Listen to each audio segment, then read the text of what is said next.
Olá, meu querido irmão, vamos lá para mais uma Academia Bíblica. Semana passada, aliás, as últimas 4 semanas, nós falamos sobre o conceito familiar, sobre assuntos relevantes para a família, que de uma certa forma abençoam a sua casa, abençoaram a sua casa, creio eu.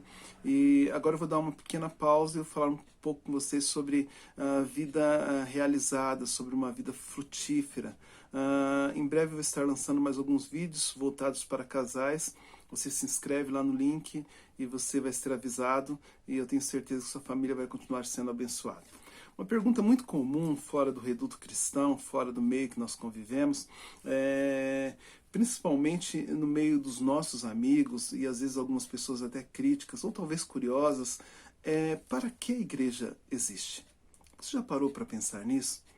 Ao perguntar para um cristão ou um religioso, é provável que as respostas sejam: olha, a igreja existe para louvar a Deus, a igreja existe para adorar a Deus, nós existimos para servir a Deus, ou então para promover bênção para o povo. Mas será que todo aquele que se diz igreja, ou igreja de Jesus, sabe o que ele é enquanto igreja? E será que essas respostas elas são convincentes? Será que ela, não digo convencer as pessoas que estão lá fora, mas quando nós olhamos para a gente, para mim, para você, nós olhamos para nós mesmos, será que isso supre a nossa expectativa de saber quem nós somos e para que nós existimos enquanto igreja?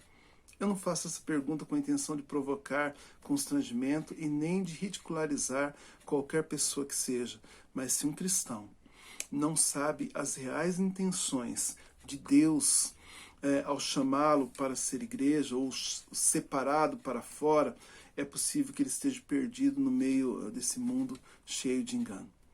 Hoje é muito fácil se enganar uma pessoa quando se fala de questões religiosas.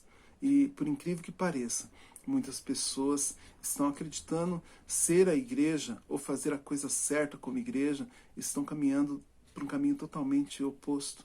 Afinal de contas, o que é a igreja? Para que ela existe? Por que com tanta perseguição, com tanta infiltração herética, às vezes, dentro da igreja, com tanta limitação, por que ainda a igreja permanece? Por que ainda existem pessoas fiéis, pessoas dedicadas a um plano divino de salvação para a humanidade?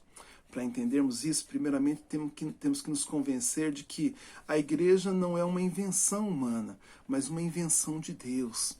Deus não apenas sonhou a igreja, mas ele planejou a igreja e ele constituiu a igreja. A igreja existe hoje porque Deus a constituiu e Deus a mantém. Deus nos salvou através da sua graça e constituiu cada um de nós para ser parte da sua igreja. É interessante isso, porque nós podemos afirmar: a igreja de Deus neste mundo é a reunião de todos os salvos, em todos os tempos e em todos os lugares. É a voz profética de Deus.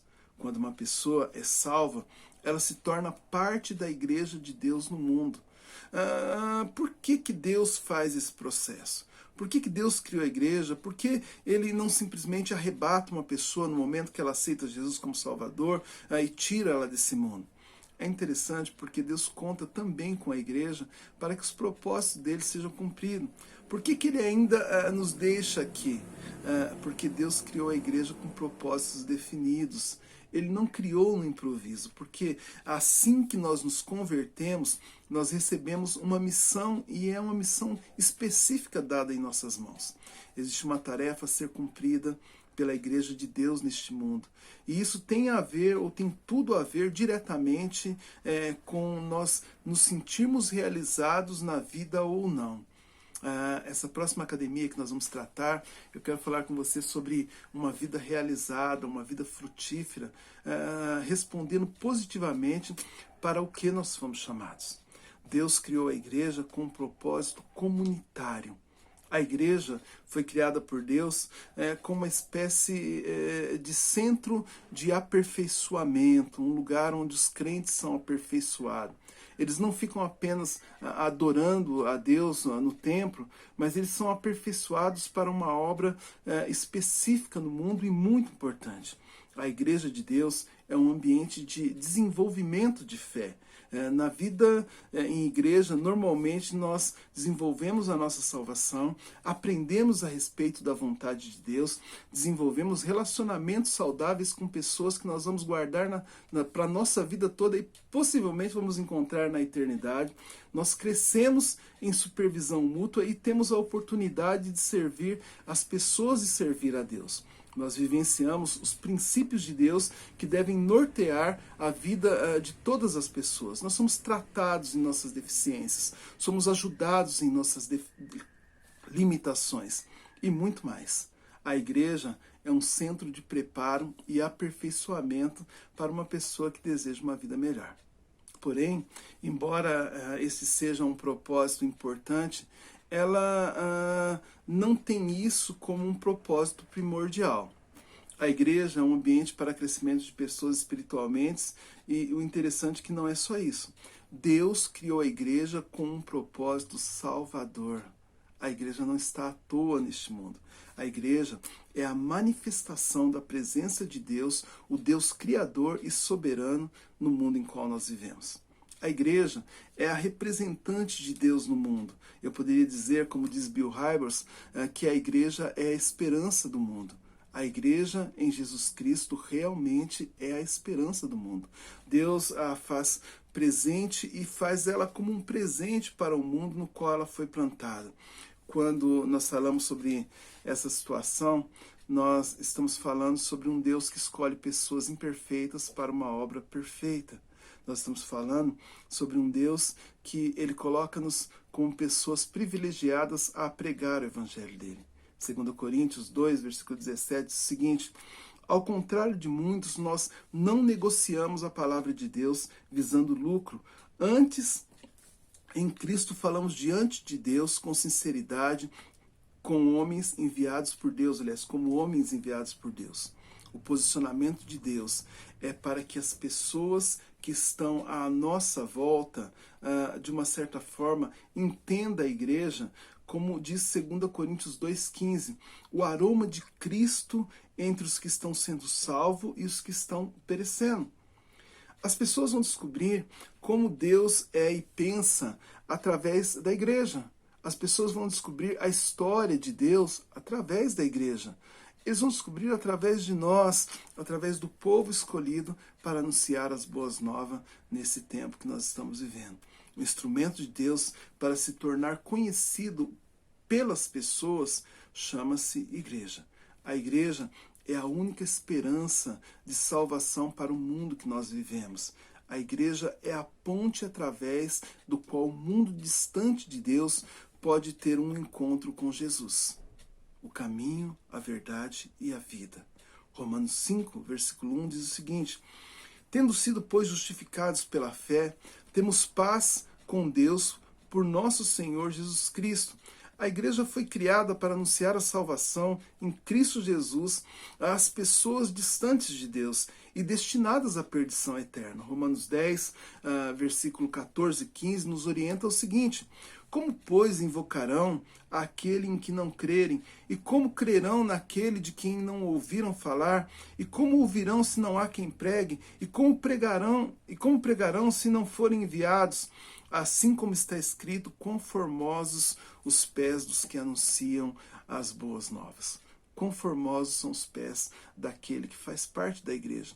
Se nós não pregamos a salvação através de Cristo, as pessoas distantes de Deus, que estão ao nosso lado, não crerão e não serão salvas. Isso é fato. É através do ministério da igreja na terra e mediante a ação do Espírito Santo que as pessoas podem ter a oportunidade de serem salvos ou salvas da condenação que as espera na eternidade. A igreja tem a missão de tornar Jesus conhecido, de tornar a obra de Deus conhecida. Foi o próprio Jesus, logo depois de sua ressurreição, que deu essa missão para os seus discípulos. Veja comigo lá em Mateus 28, versículo 18 a 20, que diz o seguinte: e aproximando-se de Jesus, falou-lhes, dizendo: foi-me dada toda a autoridade no céu e na terra. Portanto, ide, fazei discípulos de todas as nações, batizando-os em nome do Pai, do Filho e do Espírito Santo, ensinando-os a observar todas as coisas que eu vos tenho mandado. E eis que eu estou convosco todos os dias até a consumação do século. Jesus deixou claro o que ele espera de nós enquanto estamos aqui nessa vida, nessa terra, nessa vida passageira. Ele nos convocou para sermos instrumentos de salvação para as pessoas de todas as nações. Não existe exclusão. Deus nos chamou para ser a salvação no mundo, ou melhor dizer, para conduzirmos o mundo à salvação. Salvação de quem? Salvação dos perdidos. Esse é o principal propósito para a existência da igreja no mundo em que nós vivemos.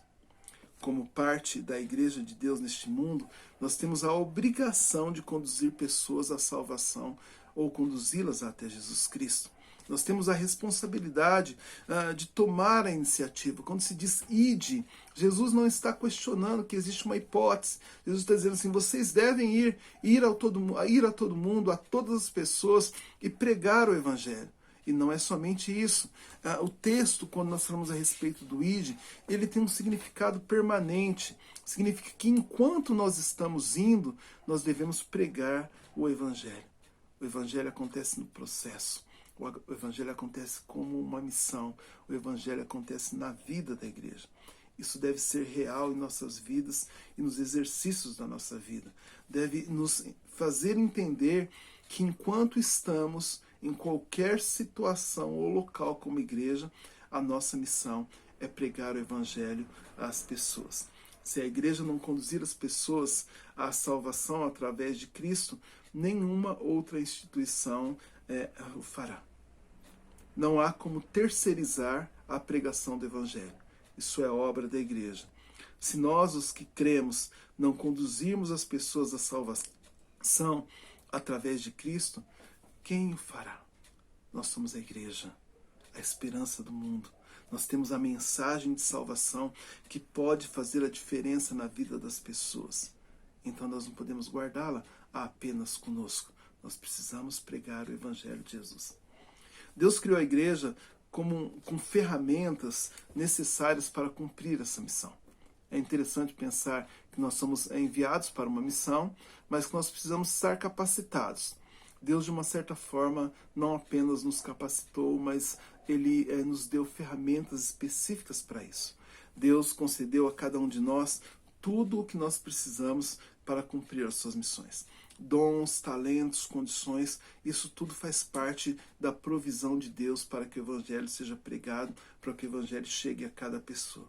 Cada crente, ele é um ministro de Jesus, um representante de Deus, um embaixador do reino de Deus, ou do reino dos céus na terra. 2 Coríntios 5, versículo 17 a 20, nos afirma que, se alguém está em Cristo, nova criatura é. As coisas velhas já passaram, eis que tudo se fez novo. Mas todas as coisas provêm de Deus, que nos reconciliou consigo mesmo por Cristo e nos confiou o ministério da reconciliação.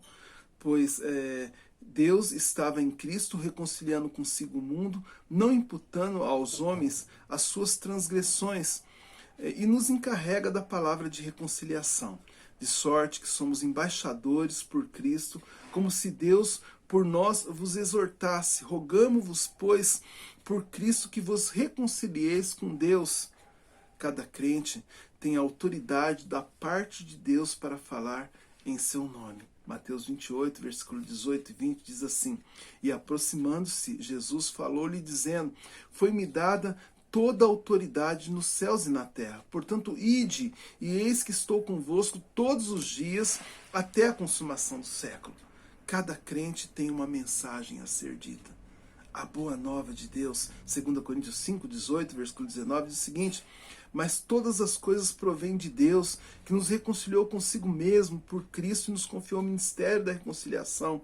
Pois é que Deus estava com Cristo reconciliando consigo o mundo, não imputando aos homens as suas transgressões, e nos encarregou da palavra da reconciliação. Por um outro lado, o próprio testemunho pessoal de cada crente, ele deve ser usado como arma, e arma poderosa, para alcançar pessoas. 1 Timóteo 1, versículo 12 a 16 diz: dou graças àquele que me fortaleceu, a Cristo Jesus, nosso Senhor, porque me julgou fiel, pondo-me no ministério. Ainda que outrora eu era blasfemador, perseguidor e injuriador, mas alcancei a misericórdia, porque o fiz por ignorância na incredulidade. E a graça de nosso Senhor superabundou com fé e o amor que há em Cristo Jesus. Fiel é toda essa palavra e digna de toda aceitação, que Cristo Jesus veio ao mundo para salvar os pecadores, dos quais sou eu o principal, mas por isso alcancei misericórdia, para que em mim o principal, Cristo Jesus, ressuscite, para o Cristo Jesus mostrasse todas as suas longanimidade, a fim de que eu servisse de exemplo aos que haviam de crer nele para a vida eterna. Quando o apóstolo fala a respeito disso, ele está dizendo que o testemunho dele, que outrora era uma pessoa complexa, hoje servia para mostrar para as pessoas que é possível alcançar a misericórdia de Deus.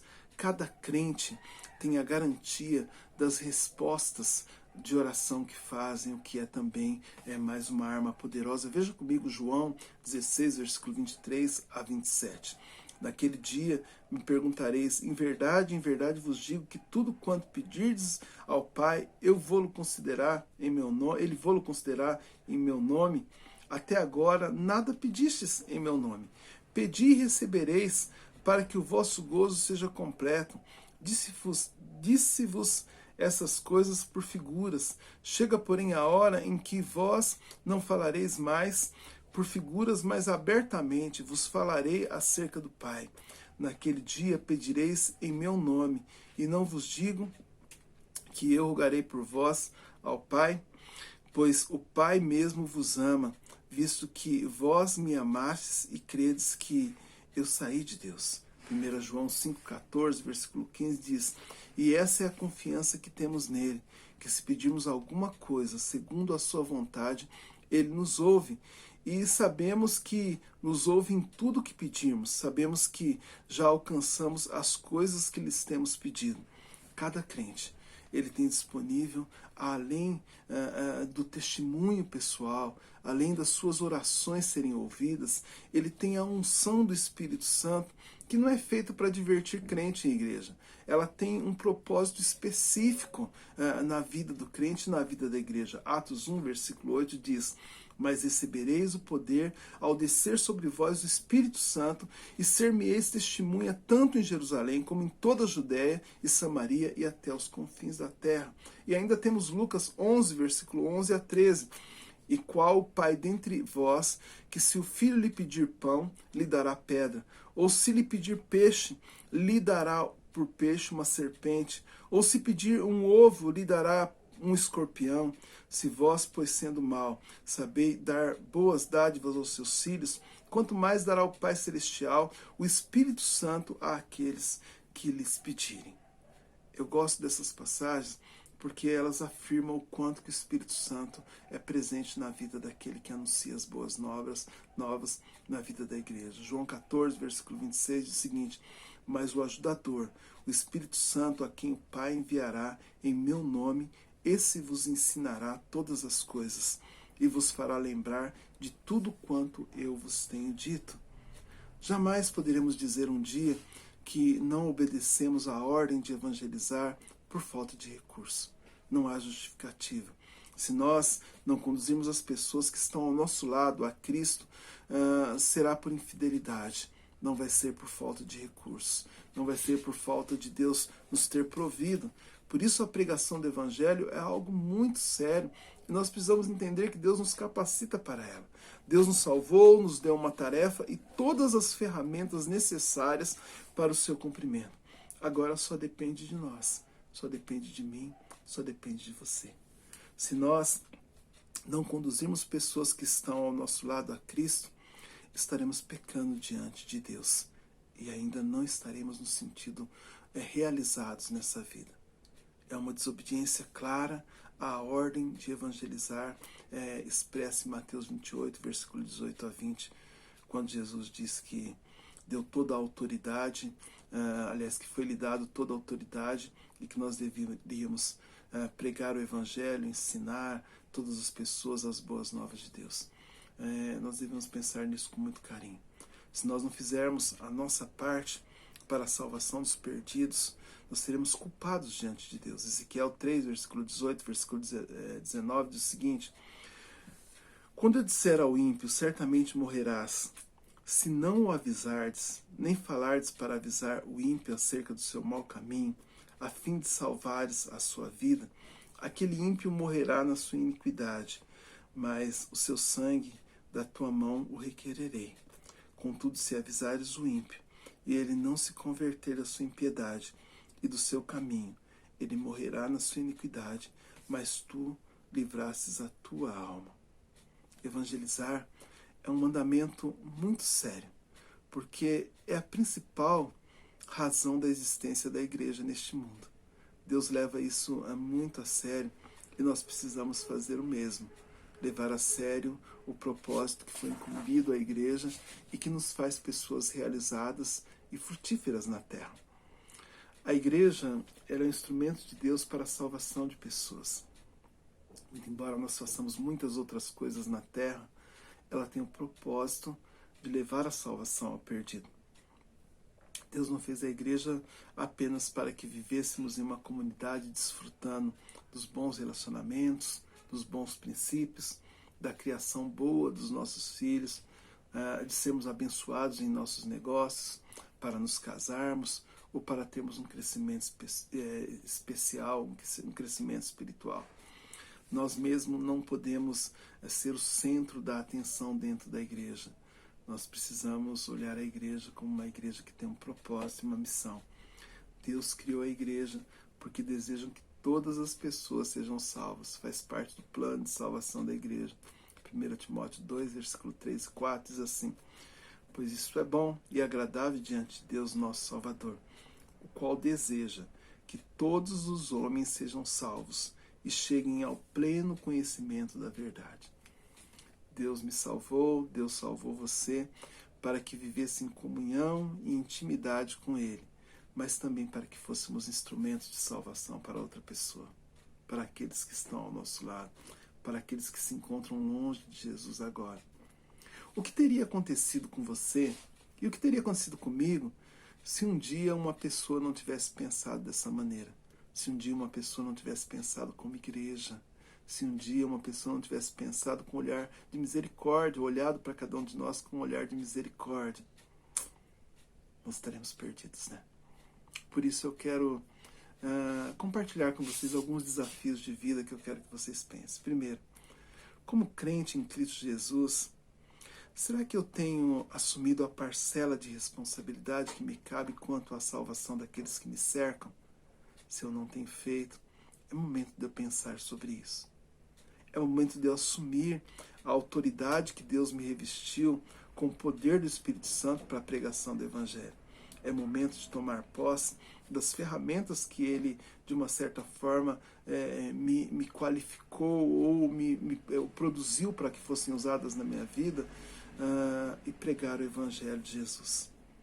E eu quero finalizar com Provérbios 11, versículo 30, que diz: o fruto do justo é a árvore de vida, e o que ganha almas, sábio é. Que Deus te abençoe. Até a próxima aula.